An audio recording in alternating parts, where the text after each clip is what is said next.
Cool. Sounds good. Hello. Thank you for being here, guys. So today we're going to try to do something which is hopefully very interesting. I have some great guests with me. The premise of this panel, in my opinion, is to share a story of Pakistani startups, which is perhaps a little bit unique. So all three of these companies have raised very little capital, have still grown tremendously, and from my understanding, are all profitable. So maybe companies that are making a little bit less noise out there, but super exciting businesses, great entrepreneurs. And I, as an entrepreneur myself, I'm really, really keen to learn about their stories and also learn a bit more from folks that are maybe one or two steps ahead of us. So, guys, before we kick in, would love to start off with a small introduction that you guys can do. Tell us a little bit about yourself and what your companies do. Arif, Arif Bhai Lakhani Saab, please kick it off. Hi, Assalamualaikum. First of all, thank you. Thanks, Ali, for having us in this panel. Being the eldest out of all four of you, I started my professional life in 1995 when I joined a couple of what now can be termed as visionaries who were doing installment sales in Karachi with the name of Electro. So in those days, installment was selling on installment was a taboo because it was just not part of our society then. We started a computer company called Electro Sales. We started computerizing Habib Bank, UBL, Stock Exchange, and then we grew to be probably one of the largest companies in Pakistan by the year 2000. Then the margins started going down. 2003, moved towards refurbished computers, and for that established an office in Canada.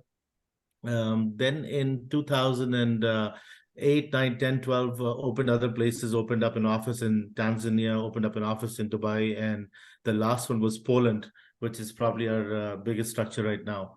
Have been in hardware sales most of my life. Have done things on the side, like have been part of small funds, startup funds. One of them is an active fund right now called K3. 2021, brought it back to the installment sales and wanted to go nationwide, wanted to go big. So we started Kiss Bazaar.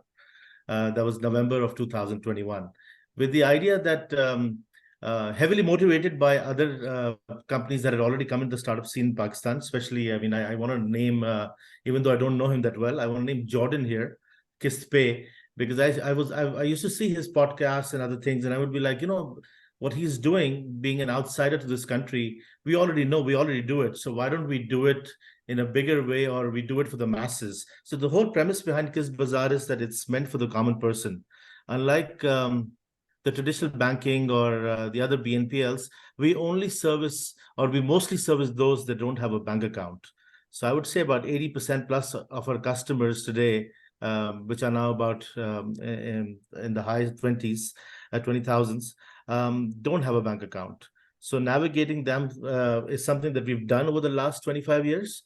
But now the other challenge was to bring them online. So kissbazaar.pk is the only way that someone can place an order on our site. So now we are basically bringing the non-tech savvy, the unbanked towards being in the regulated structure. So that's a little bit about me. That's awesome. And before we jump into the next one, so very much an e-commerce story and a little bit of a fintech flavor as well added to it. Yeah, so we're not a marketplace as such, right? So we are absolutely a fintech play, and the idea is that we add things, or we add vendors that are needed for someone's basic needs, right? So you won't find an iPhone on our site, for example, right? So we're not truly an e-commerce store that covers everything. We cover the needs of the people that we're serving, and yes, we are definitely there to to keep on adding. And it's purely a fintech play in the sense that we get the product, we give it to another person, and in between we make our margin, right? And then margin is mostly a margin which is a profit margin, right? Which is based on the funding that's done to that customer. And we are a Sharia compliant company, the first BNPL in Pakistan to be 100% Sharia compliant, certified by SECP. Wonderful. And jumping gears, Ahmed, why don't you tell us a little bit about your company and your background? Sure. So, Assalamu alaikum, and I hope you are doing good. So, my name is Ahmed, and so we started Vyro in 2019. So, before Vyro, I was doing some jobs, especially I worked in an AI company for like 4 to 5 years before joining Vyro. So, I was working in an AI company, and my young founders, Zain and Abdullah, they are actually my brothers as well. So, they were in computer science degree from NAST. And we were planning to build some products and analyze how we can maybe work together to make something big, right? So these guys were quite into machine learning AI from their first year of degree. They just graduated last year from NAS, by the way. And so from their second year, they were involved in machine learning AI, how data training can done in order to produce some great models. So in 2019 around, when COVID started, we sit together to understand what product we can launch. And so their core experience was in training images and to get some outcomes out of it. Previously, we were doing some avatars based things, how we can change photos into avatars and all. So in 2019, we launched our first product, a background changer on Android Play Store. It's a B2C market. So previously, products were mainly in competitive to background changer. Most of the products were doing manual object background changing, right? But we provide AI in our application, and overall the product design quality model was so amazing, and we got a huge hit in COVID time. I think I remember, so we three were working only, and we started getting more than 50,000 users a day on our product, and this is how journey begins. And we launch a couple of products after that into particular AI solving photo editing problems and in content creation. We launched 7 to 8 products, maybe object remover, maybe sky changing from photos, changing the clothes texture from your photos, and solving your photos into converting into avatars, cartoonify, etc. But last year we built a great product in the field of generative AI. Its name is Imagine. It basically turned text into art. So two main, you can say, it's one is text to text, that's ChatGPT, and one is text to art, image conversion.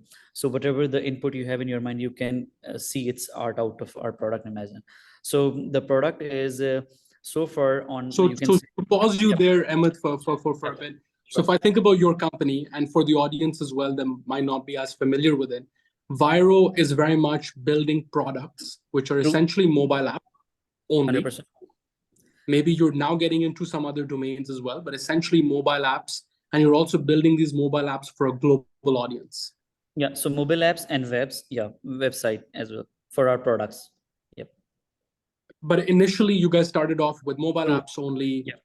and it was purely, you guys decided to think of this niche of photo editing as that niche on which a global audience could be captured, and you could break down products into differentiated niches as well. Yep, correct. So previously, yeah, we were working on Android and iOS, and now launching some web tools of our product. Yep. Super cool. And Arif, jumping gears to you, like, would love to hear about your background, Yeah, and a little bit about Lam as well. for sure. Yeah, I'm Arif Iqbal.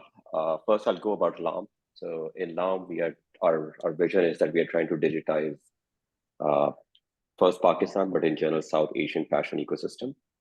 There are two sides of it. On the consumer side, what we really want to solve is that we want to allow anyone, like anywhere in the world, to be able to discover and reliably buy South Asian fashion. And for the fashion businesses, we really want to provide them all the tools and technologies that allow them to be really able to reach the global audience very easily. So we have been at it for slightly over 3 years. In this time period, we are today serving more than, I think, close to 1,100 businesses that use LAM. We have shipped their product to more than 100 countries, more than 7,500 plus cities in the world. They have an employment of 10,000 plus people that rely on the marketplace LAM, that the order we create for them. Before building LAM, I have been a software engineer and engineering leader for the last 15-ish years. I was fortunate enough to be part of the founding member of Microsoft Search Engine.com, which we launched in around 2009, 2010. I have worked at the core like AI transition at eBay, where the idea was that you want to take all the features of the marketplace and bring intelligence to it. I was part of the early team member at Pinterest, especially for promoted pins concept, where the idea was that Pinterest wanted to make money and still allow businesses to come in and target the right kind of people that they wanted to target. And then I worked at Meta, called Facebook back then, for about 5 years, where I led different teams around recommendation engine, search, as well as was part of the founding team for Instagram and Facebook shops. So that's quickly about me and LAM. That's amazing. So guys, I also want to make sure that we try to make this session hopefully helpful for founders out there. So I'm going to touch upon different subjects. I know a little bit about your stories and try to make it insightful so that people can take away lessons in terms of how they're building their own companies. So Arif, I'll stay with you. Great background. You've worked abroad for many years. You've worked on potentially leading companies that are today literally who we admire and look up to. Number one, what is the motivation to say, hey, I'm going to forget all of that. I'm going to come back to Pakistan and I'm going to build something from the ground up here in my home yard? Yeah, good question, Salman. So I think one of the things that I feel when you are really early in your engineering career is like the exciting or challenging problems motivate you. But one thing that I realized after working for a while, that the thing that probably motivates you the most is the impact on the ground. So going back in time, before I joined Microsoft, I had done my own startup in Pakistan. This is around 2006-07 time period. And we were going after a very ambitious problem. We wanted to connect anyone in the world based on their interests. So if somebody's interested in machine learning, we want to connect them with other people who are interested in machine learning based on the browsing history. But obviously, like back then, Pakistani startup ecosystem, nothing was there. So, and I got a great opportunity to go work on a similar problem in Bing Relevance, Microsoft new AI team. But I think I kind of like had a feeling of some unfinished business of not being able to create a great product or a startup out of Pakistan back then. So back in 2017-18, like my family members, like my brother and my wife, were involved in Pakistani fashion industry.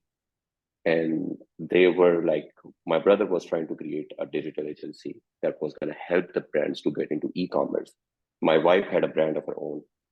And I was their tech guy, looking at things, and from a perspective of like, this is a massive problem in all the communities I live in. I lived in Vancouver, Canada. I lived in Seattle.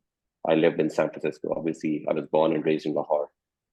I mean, anywhere I lived, I know how passionate people are about our fashion products, but there was no product that anyone had built that would allow that discovery and the reliable buying to be easy. So I could see that there is a massive space out there. And I think around 2020, I was like, okay, I want to take a deviation from my path of growing the ladder in those big tech companies, and I'm going to come build a product and try to see if we can make an impact on the ground. The first couple of years had been very, very exciting. So no regrets around there. Wonderful, wonderful. That's great to hear. And Arif bhai, like if I can jump back to you, you've built businesses in Pakistan, you've scaled them, you've also built businesses abroad. So why now the motivation to say, hey, we're going to build an online fintech in Pakistan and take on what potentially the new age or the new generation is supposed to do?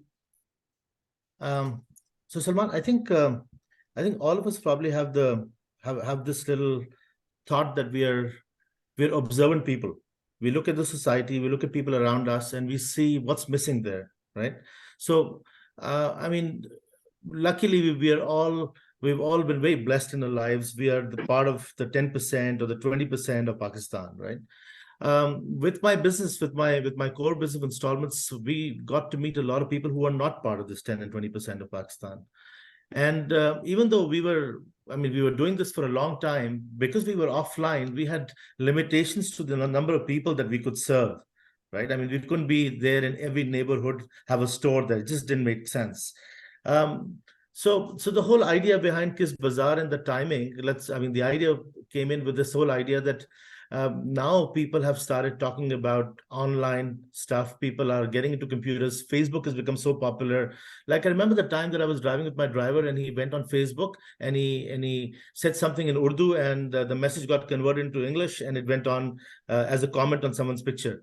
And I was just amazed. I was like, if this guy's already on a smartphone or has an access to an online system, that means if we want to go online, we will be able to put our message across to the masses that we want to, right? Because, I mean, if you really think about it, a basic fridge, like a refrigerator about this size, that's about 75,000 rupees. Now, how many people in Pakistan can afford to pay 75,000 rupees upfront? Leave that. A ceiling fan, a basic ceiling fan is 10,000 rupees. So can a person making 55,000 rupees a month afford a 10,000 ceiling fan, 3 fans in his house? Probably not. He can't pay for it upfront. So where have all these people been buying this product from? So my initial thing started with trying to look at making a microfinance bank. So I reached out to a friend in a bank and I asked him that, this is what I want. This is what we've been doing. We have history and we want to do this as a bank.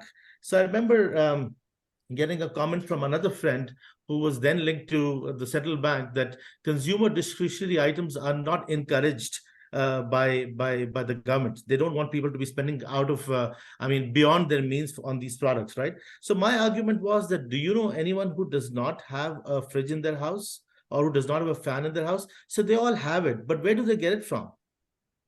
No banks take care of them. No fintechs were taking care of them.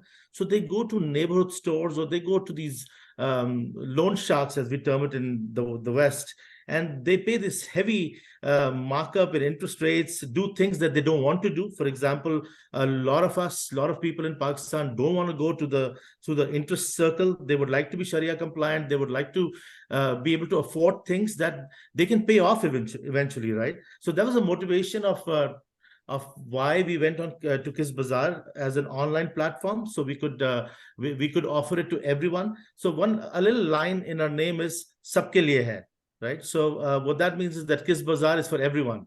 Kiss Bazaar is not just for the affluent; it's for everyone. The timing, yeah, I mean, I would say I got very motivated with the fact that people around me were using phones to do things, not just my friends, but people who worked with us.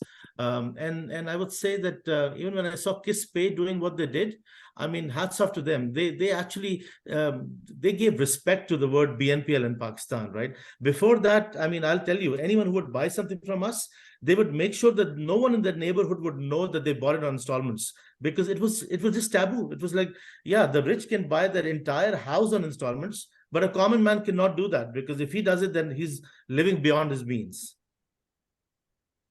And this is super interesting. And of course, there are a lot of still naysayers in Pakistan about BNPL. There's a lot of negative connotation tied to the word installments, tied to the word of, hey, there's a margin on top of the product cost itself.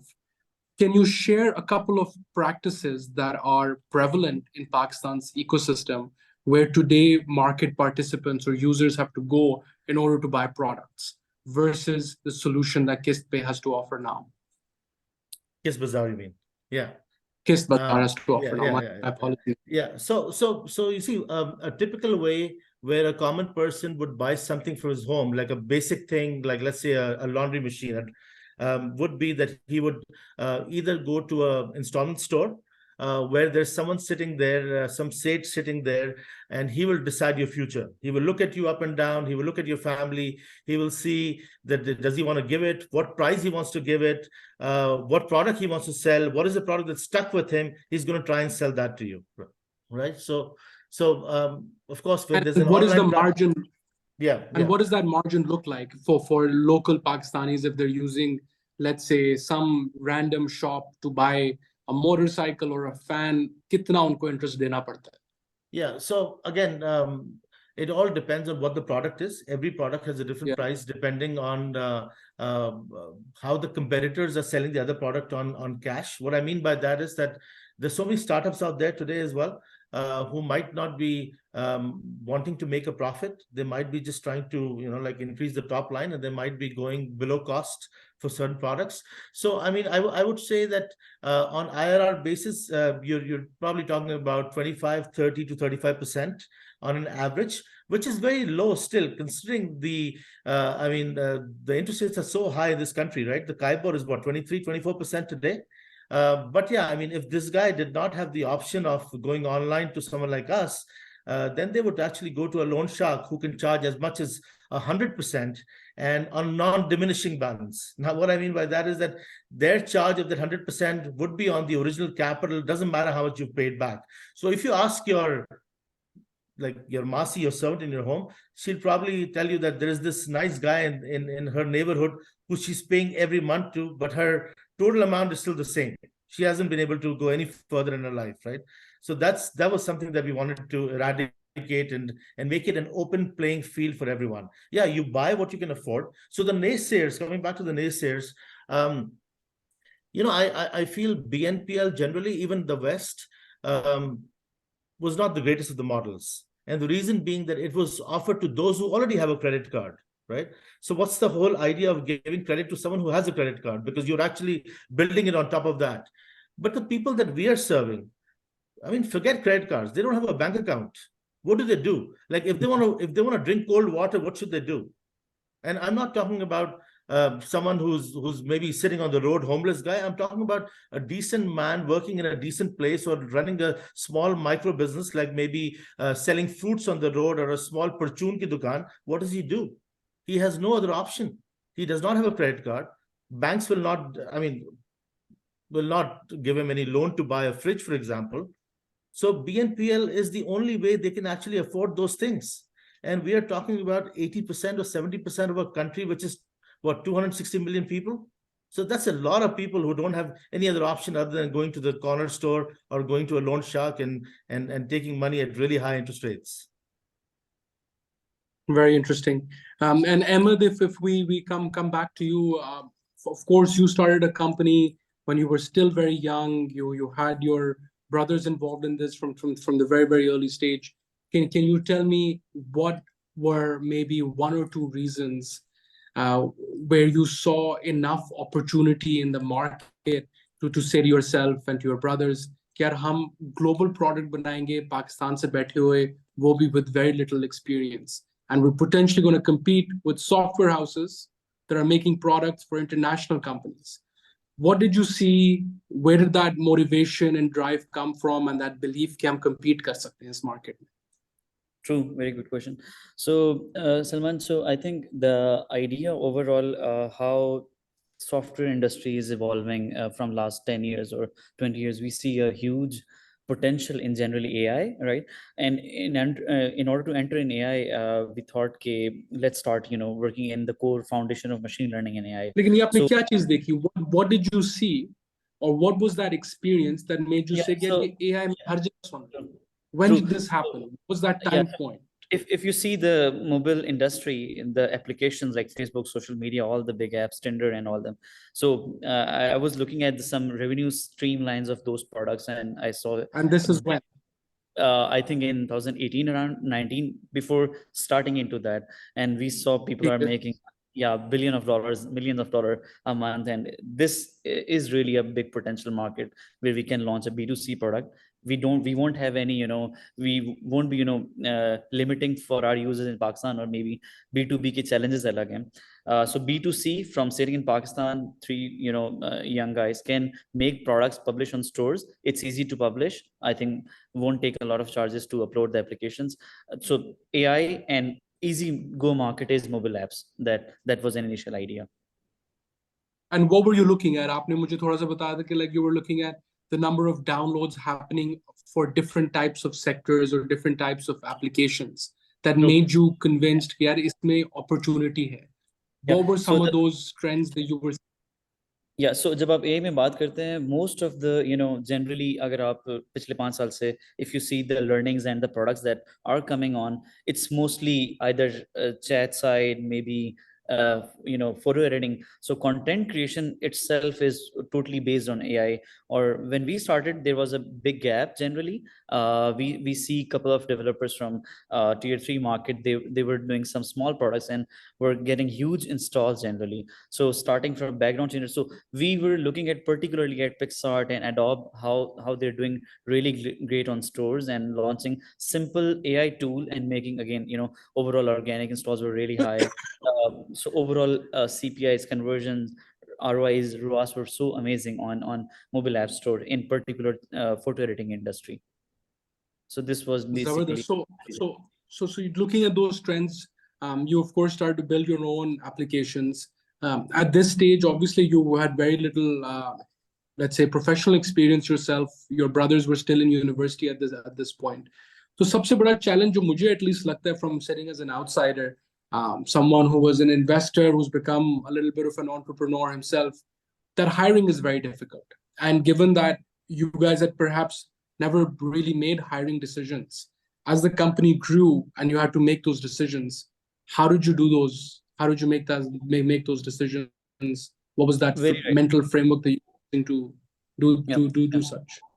Yeah. So one of the things is that we work so hard. First of all, I mean, means so hard really means, I mean, we are in office from last 4 to 5 years, 7 days, working so hard and to analyzing the competitions generally. And when it comes to hiring the senior people, initial year it was really hard to hire the top software engineers from different companies. Again, so when was the first time that you started to hire, let's say, senior engineers with 3, 4, 5 years of experience? Yeah, so just after COVID finished, we started hiring people, because we saw a huge growth on our organic products, and then we thought, let's make more, at least 1 or 2 good products in same domain, and let's hire people in development side, design, technology, and overall QA. So this is how after just COVID hit, I think 2020 we started hiring people from different companies, and it's very hard in initial days to tell the vision what we are building off, and once the people started working with us, they realized that this technology these guys are doing and the overall products we are making, that time I think it was really amazing to heard the feedback after people started working with us, I think. So are there any regrets in the early decisions that you made in terms of hiring, where perhaps you did not know how to find the best candidates, you perhaps were not able to convince the best candidates to join you? And if someone's listening in right now, what would be your advice to them? Yeah, true. So the one thing, we are basically bootstrap company so far, and sometime when senior people, when they demand really high, so still we were discussing about that if in initial years we could hire the top talent people, maybe in Android side, iOS design. So we initially hired interns or maybe fresh grads who were very young and who were learning new things. So that was a major, I think, the learning, that if we could hire the right people, leadership in initial year, that could build the team by themselves, and we could grow much better. So hiring right people in initial year was very tough talent side, I think. So I think that was a major thing. Without having a lot of money in bank account, how we can hire the best people, I think. So that was an initial year challenge, I can say. And Arif, if we jump gears, on the LAM side, you had mentioned to me that in the initial days, you only thought of 3 core functions that the company needs in order to set off, at least have the foundations for growth. Can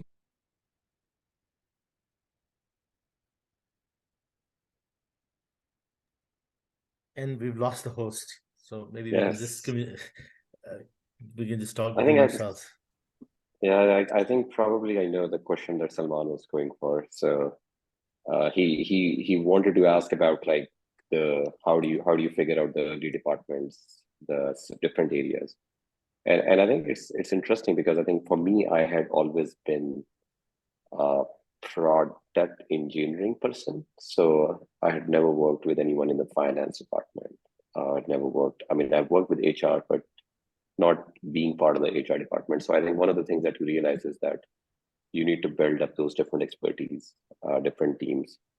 So initially, like I think for us, like as we were building LAMP, we did not even think or anticipate about like we will have to create a supply chain team or a warehousing team or a growth department that is going to focus on the acquisition part.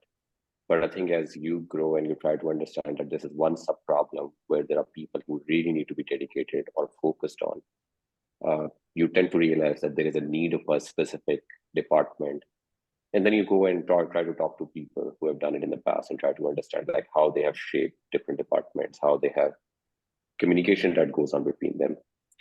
So LAM, I think initially we did not have today we have like one really like strong acquisition or growth department that focuses on bringing in new customers. We have a very strong business development team that focuses on bringing the new businesses on the platform. We have a team that focuses on customer experience. We have a team that focuses on product side, obviously engineering side. We have a supply chain team. We have a warehousing team. But I think in the first early years, we kind of like made some high level 3-4 departments and thought this is how it's gonna work out. But then there were clear realizations when something is not working out, what are we doing wrong? But I think being open-minded and realizing that if you have the clear goals and you have the ability to identify whether things are working out right or not, and you're open-minded, you want to bring change. And I think that mindset really helped a lot. And initially, what were the 3 core functions that you thought that the company needs in order to grow? And can you tell me more about how those functions or the number of functions have expanded over time? Yeah, so we started with, obviously, you need product and engineering. And the other idea was we need one business team that manages everything around the business side. And the third was around like one broader area that manages all the growth, all the data, because obviously we were building a big catalog. Today we have one of the biggest catalog for South Asian fashion in the world. So these were the high level 3 teams, but I think with time we started to realize that core, like it's important to have a separate HR team, a separate finance team. I think one of the big learnings for us to have a really dedicated supply chain team. Later on, as we built LAM, we realized that for really good experience, we really need to have warehousing functionality. So we have built one of the best warehousing teams in Pakistan, really following like how Amazon has done it with PA. And then we realized that even in business, like there has to be a separate team that focuses on bringing in new businesses into the LAM ecosystem. And there is one that focuses on managing the current businesses. We need to have a dedicated team that focuses on the customer experience and try to keep that experience high. So these are the 8 or 9 different departments that we added with time. Even like I'm talking about the first layer of departments, I can go into the second layer of departments as well. So for example, like even when I talk about working with businesses, we categorize them into some businesses where some key account management is needed and some businesses where general support is needed. In the business development one, we know that there are some businesses who are trying to bring businesses into the ecosystem, and then there is some sub teams that are trying to educate them so they have the really good onboarding experience that allow them to be successful on the platform. And I think these, as I said, while you were away, that one of the things that we have been very open-minded and realizing that, okay, we will learn with time and we will be open to the playbook. For example, in engineering, in the product and engineering department, we did not have a separate product team, separate design team, separate engineering team. And I think we have like very good pieces the way we build product, like ideation to Figmas to like some early prototyping validations towards building product. And none of them existed in the start. So great. So if you're an early stage founder and you're thinking about कि जी मैंने company शुरू करनी है, उसको मैंने grow करना है, Yeah. At what stage or how did you go about in that journey to say to yourself, "Yeah, मेरी 3 pieces तो मेरी critical हैं. I have to have my product, I have to have my engineering, and I have to have some sort of business folks to do some sort of business around this." Yeah. What was that goalpost? Did you set any goalpost for yourself to say, "Okay, we have to achieve this for me to believe there is something Yeah. there, and for me to start investing more into maybe functions or maybe personnel"? How was that thinking? Yeah. So I think good question. Like one of the things that when we started the company, we kept a top line goal of the amount of sales we are generating through LAM as the top line number. Few months or few So quarters can you into share it. with me here what was that initial top line Yeah. number that made you say, "Yeah, I am going to believe in moving back to Pakistan if this is achievable"? Yeah. I think we were really targeting $1 million run rate. So $1 million in sales to be something to know. So because I think every product that you build, there is some ideation of the product, but there is some validation of the product, which is generally called product market fit. And that you're really trying. So for us, like I think the hypothesis was that for the consumers, if we try to bring all the fashion together and they can go to one place where the discovery through both I'm building like good hierarchy of catalog and AI, we can make it very easy. Then people will like that. And if we add reliability in purchase, people will go make purchases on that. So I think that validation is only gonna, I mean, the only validation you're looking for is that when people make sales, people come and discover.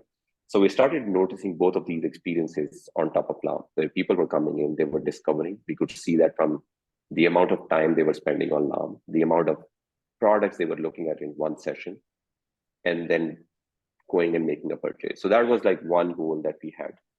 But I think like Salman, we realized with time is that we had to set multiple goals, top line goals. We had to set, like right now, like we have 3 very high top line goals. One is the customer satisfaction. The other is the top line sales. The other is the business satisfaction. And that covers everything. So most of the time when we are making any decisions about any area, it's essentially we are trying to impact one of these top 3 numbers that we have as an entire company. Makes sense. And Arif bhai, if I come back to you, of course, a great career in which you've built many businesses. You work with tremendous folks around you internationally, locally as well.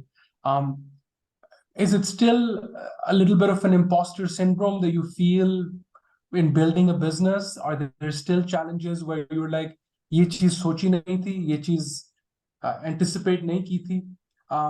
How do you deal with those emotionally, and how do you equip yourself to make sure you can still keep moving forward?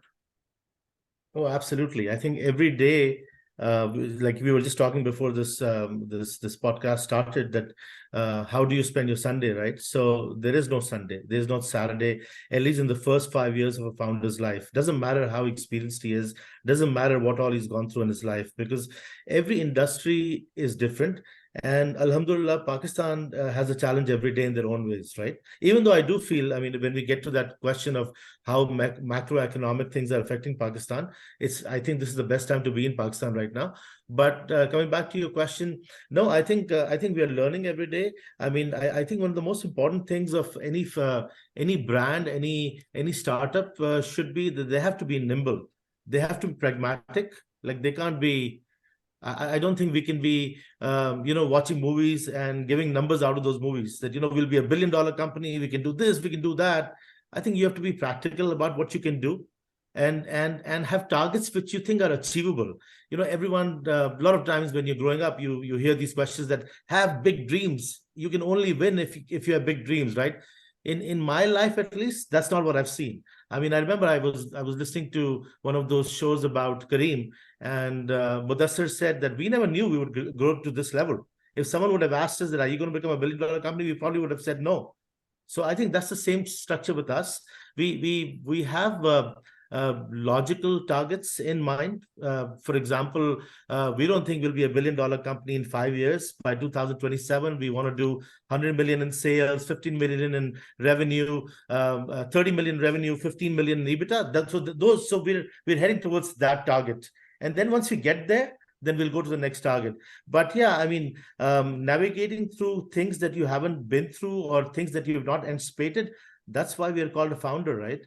If we knew it all, then why would we be a founder? There would be a book which would say A to Z of everything that you need to know how to run a BNPL company, right? But that's definitely not possible. You're saying especially in that a place like basically Pakistan. after all this, so you're saying basically after all this that it doesn't get any easier.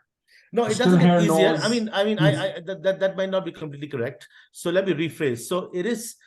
So because you've been through things, you know how to handle a problem as such. But that particular problem that you've handled and the problem that's going to come your way is going to be completely different. So you might know how to make a team, but maybe things are changing and you need to make a different kind of a team. So you need to be alert. And like I said, you need to be nimble. You need to be changing. Like let me give an example. When we started with the idea that everything is going to be online. People will come to our website, will buy, and we'll achieve the targets that we want to. Little that we knew that there are a lot of people who still want to go to a retail store and buy stuff. Now, how many retail stores can Kiss Bazaar have? We can't have retail stores. We're not a brick and mortar company. So we started making dealers. So today, if you walk into any big cell phone market in Pakistan, you will see a Kiss Bazaar board with at least 4 or 5 of those shopkeepers. And those are the people who are our frontline marketing people selling from their stores, right? So again, that's not something we anticipated even 6 months back. But if you ask me where we will be in 2 years' time, I think that particular sector will grow the most. Where you walk into some place in Sadr, a place selling fridges, and you will have a Kiss Bazaar option to pay as well. Awesome. And Ahmed, like you built something pretty phenomenal at Vyro. I understand, and for the audience as well, Ahmed now has a team of international employees, engineers, data scientists working at Vyro, and perhaps talent that is second to none when it comes to the Pakistani market. Despite this, and despite the tremendous growth that the company has seen, where there's literally millions of users on your products, I understand that you have never raised capital, but have tried to raise capital. So you've still heard no's. So despite building a phenomenally per se successful business that is growing on its own, how do you think about hearing no's? How do you think about, and how do you deal with rejections that still come through in that journey? True. Yeah.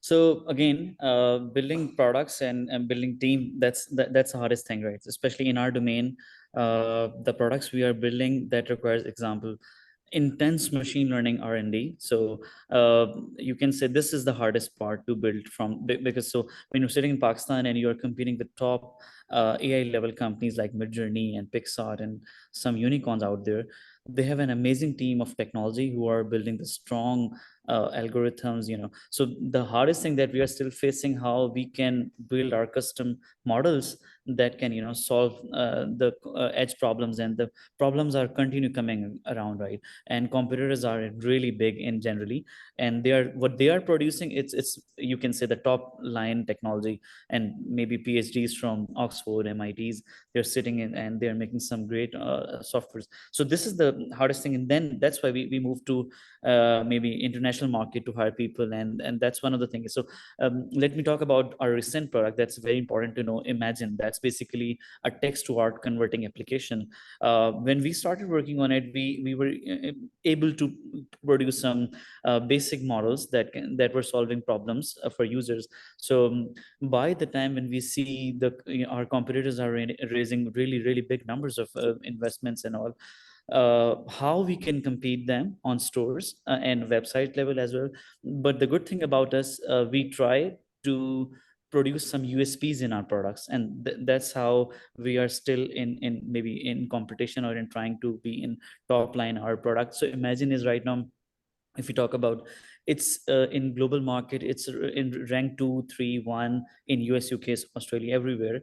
The reason is we have an amazing team of product making, design, technology, customer team, and an amazing marketing and acquisition team.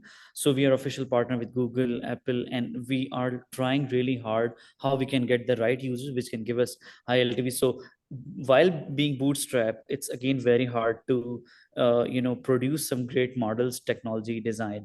And for that, again, so we have an amazing team who is now quite expert in producing the best overall complete products life cycle.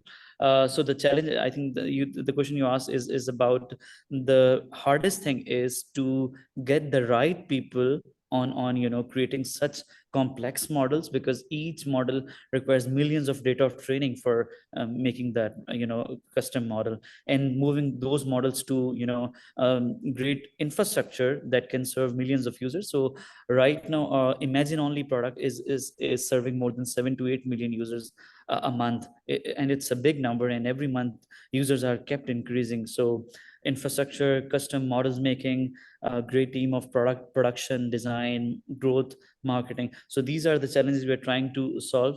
Let's see till how we are going with that. Wonderful. And we're now running a little short in time, so I'm going to try to combine a couple of questions, and would love everyone's take on it. So Arif, if you can tell me a little bit about how you were thinking about fundraising when it comes to LAM for the next, let's say, 12 to 24 months. Is that a challenge that you see for the company? Is there a lot less risk appetite out there for investors looking at Pakistan? And how are you looking to navigate what is potentially a challenging, let's say, near-term future for Pakistan? Yeah. So, Salman, I think one of the things, I mean, you mentioned that the three companies that you're discussing are mostly profitable or at a point where they're not burning money. So I think one very important thing that we realized as the world was moving towards that, it's not specifically for Pakistani startups, this is for startups all across the world, that there was a notion of that the funding is going to be a lot more difficult for businesses of every stage, like especially for businesses who are slightly later stage. So with that notion in mind, I think there are two reasons why a startup raises money. One reason that they are trying to raise money. Obviously, every startup is trying to grow. That's why they are a startup. So the raising money is like, one is that, oh, you have a burn and your capital is about to end in X months or X years, and you want to make sure that you extend that runway. And the other reason you want to raise a capital is that you really want to fuel so few other ideas or fuel growth by injecting that capital. So as I think one of the things that we wanted to be, and I think, to be honest, like a lot of other founders need to think about in the current state of the world, is that you probably want to be in a situation when you're going out to raise capital for fueling growth, not for survival, because that puts you in a bit of a tricky spot.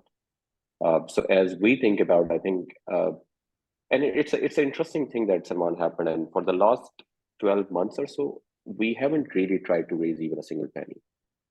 So we did not go out there, and that was good in a way, because that allowed us to be honest, like it allowed me to really focus on, and I think Ahmed just called out, there are two things that you're trying to do, right? You're trying to build a product as you're doing a startup, and you're trying to build an organization.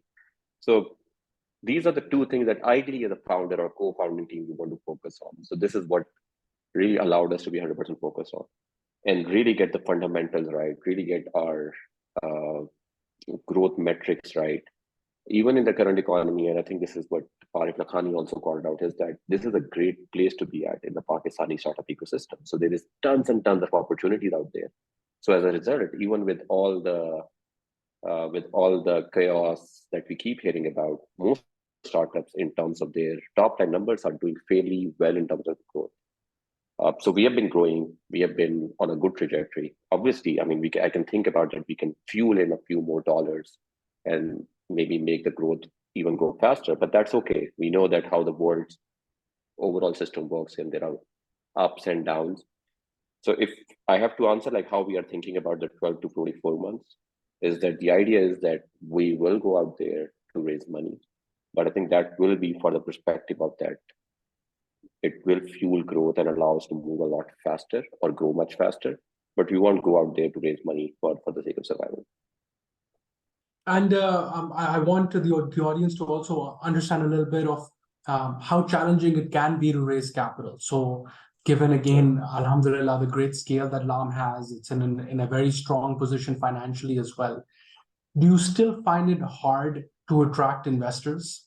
And in that journey of raising capital, how draining or how time consuming is that process? And what do you think it takes in an environment like this for someone who is trying to raise capital to convince someone that, hey, there's an opportunity for which they can be backed? Yeah. So first is that I think raising capital is at times when you're really focused on closing a round is almost a full-time job because there is pre-work that you are doing, and then there is like multiple layers of conversation. There is a lot of data that you're preparing for them to take an offline look at. So it takes a lot of time. And as far as like the other part comes in, like what investors or what people are looking for when they are trying to invest is that there are multiple things for any startup, right? First is we are in Pakistan, so that comes into the picture, that whether the fund or the people who are trying to fund have an appetite. And then obviously Pakistan comes into emerging market. So any fund, how much of an appetite they have for an emerging market. Obviously, like with the current situation of the world, that appetite is not that much. That's low. The second part that comes in is that for example, like LAM is a marketplace, and now we are building some other products around with that in the fashion ecosystem. But then there are different set of investors who want to focus on different parts, right? There are some investors who really want to focus on fintech, and there are times that one is a bit more investable or much more because, for example, like AI is some area where Ahmed, if he goes out there, you'll probably see a lot of people like, oh, it's an AI product. So that also depends on what kind of investors you can go out to reach. And I think then the third thing comes in is obviously your own fundamentals, how good they are. So when a time like this comes in, I think it really gives you an ability to first focus a lot more on the fundamentals. And I think when the time is right, really focus on the fundraising part and go out there.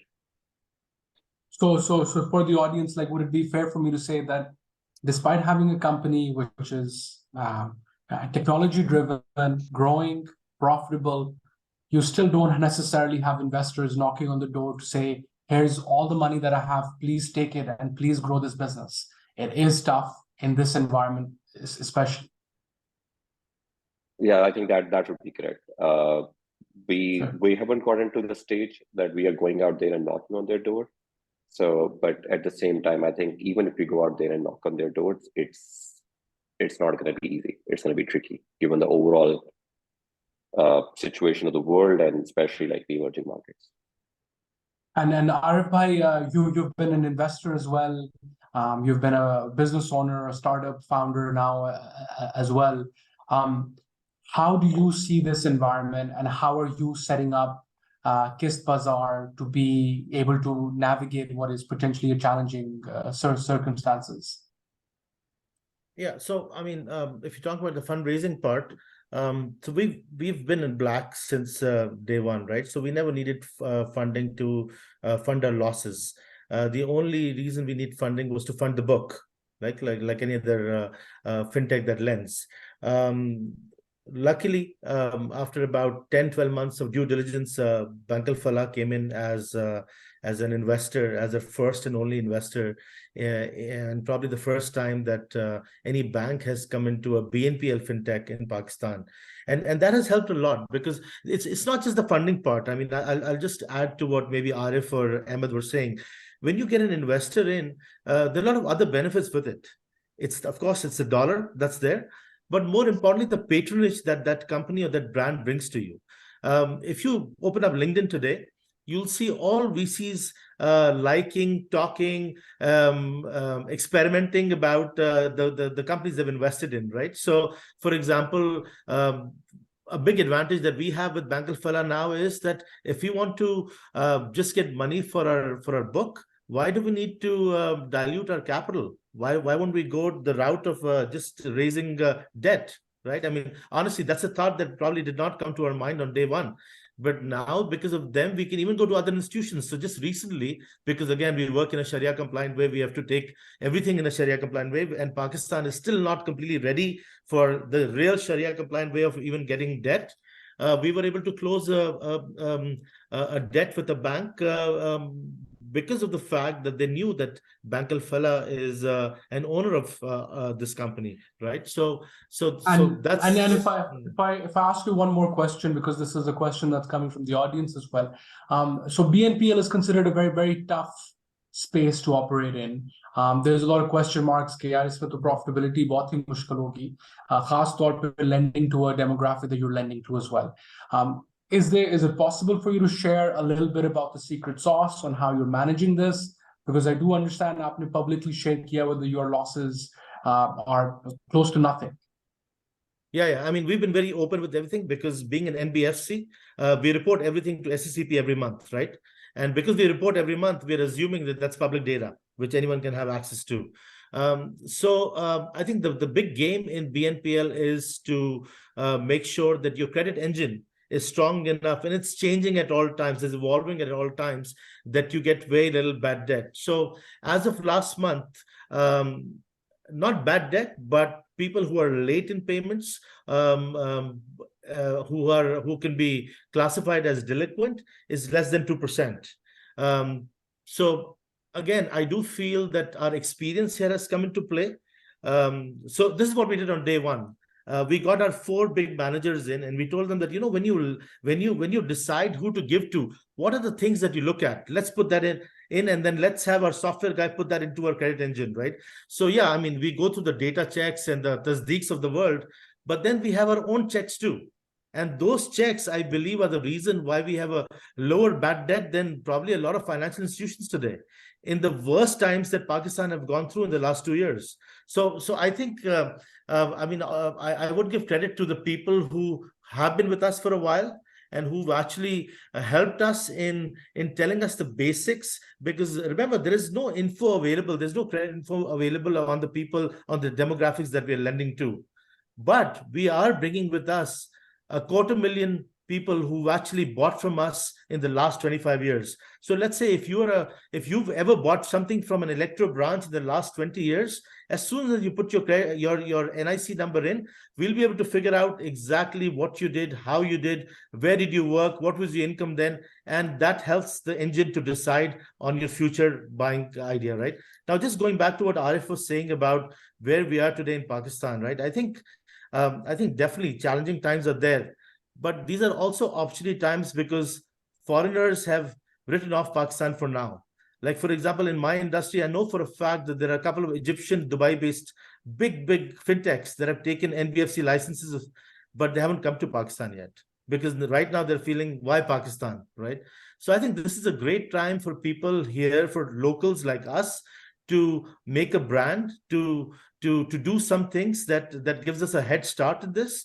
And I mean, if we are equally supported by the environment, and I don't mean macro environment. When I say environment, I mean partnerships. I mean acceptability of the product. So again, if a VC comes in, with them comes in the knowledge that they have of the same industry in other countries. They bring in with them partnerships. For example, if my and let's say Ahmed's investor is the same guy, he's going to tell me that, why don't you put some more AI into your system? Because this is my other company and you guys can talk, because we talk as we are investors, both of them, so we are a family, etc. So again, mixing the fact that if you have a VC who's there in other industries, and especially if he's there in other countries, I mean, I would take that regardless of the fact if I need money or not. Makes sense. And then one more question, and Arif, I think you're very well positioned to answer this. So if someone is trying to secure funding today, and let's say they have a great idea, they have a strong team to potentially do this as well, how should they go about showcasing that there is a value for what they're looking to do? I remember you had mentioned to me that even today, when you're running experiments, you're trying to run them in as efficient, as lean a manner as possible. Could you possibly share an example today that you're running which is actively involving almost no technology, almost no product? Yeah, no, Arif, I think from I Lam. think yeah, I think technology is important. I won't say that there should be no technology, but yes, I mean you can't be creating brand new technology every day, right? Because technology costs. So you need to have an engine which is open, which can be tweaked when need be. But more importantly, for the founder himself, he has to be very nimble and pragmatic in his thoughts. What I mean by that is that maybe I came up with this great idea that this is going to work. I'm sure this is going to work, but it's not working, or it's not being as efficient as I thought as it was. I should be ready to accept that I was not completely right. I need to change. I need to tweak myself a little bit. And more importantly, I think I said this in my earlier response as well. Let's be a little bit more pragmatic than how VCs would like us to be. A lot of times VCs just want us to be, the top line guy, just take market share, forget about everything else. I mean, yeah, I think that was great few years back. But Salman, you know about it, right? I mean, if you go today to raise, second question that they ask you is, what's your road to profitability?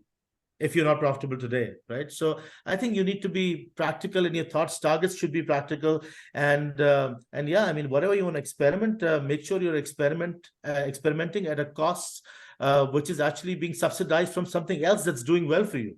So, for example, when we wanted to start this dealer network, the first thought was that we should advertise them big time. We should bring them on our website and do all of that, which required a lot of money. So so our think tank said that let's not do that. Let's give them a bigger incentive. Let's give them a bigger cut out of what we are making and let them work for us instead of we working for them.